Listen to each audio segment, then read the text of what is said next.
Bigla akong nakaramdam ng kaunting takot nang makapasok kami sa museum na ito.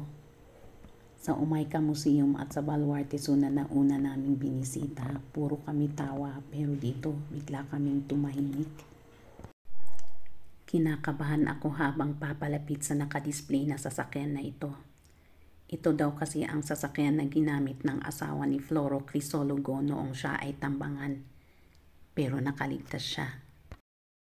Ayon pa sa kasaysayan, siya ay buntis noon at yun ang dahilan ng pagbigay ng pangalan na Bullet, pagkasilang ng sanggol.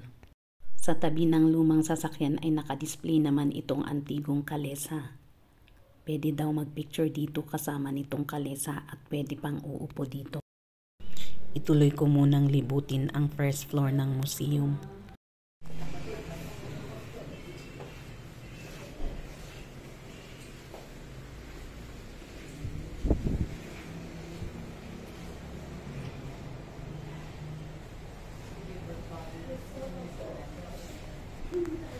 The Honorable Floro Crisologo Award.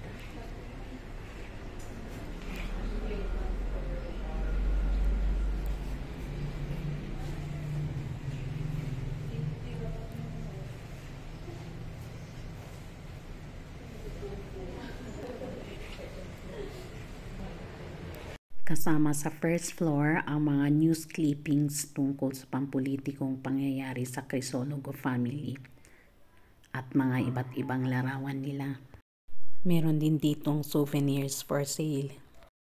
Hagdan itong papuntang second floor ng museum. Para sa henerasyong di pa nakakaalam kung sino si Honorable Floro Crisologo, isa siyang lawyer at naging congressman ng Vigan, Ilocos Sur. Siya din ang founder ng Social Security System. Ayon sa kasaysayan, noong taong 1970, binaril siya sa ulo habang nakaluhod sa isang misa. Habang pinapanood ko ang mga pagmamay-ari nila na nakadisplay dito, parang nai-imagine ko tuloy kung paano siya binaril. Parang movie na suspense. Hanggang ngayon daw kasi, di pa nila natukoy kung sino ang bumaril sa kanya.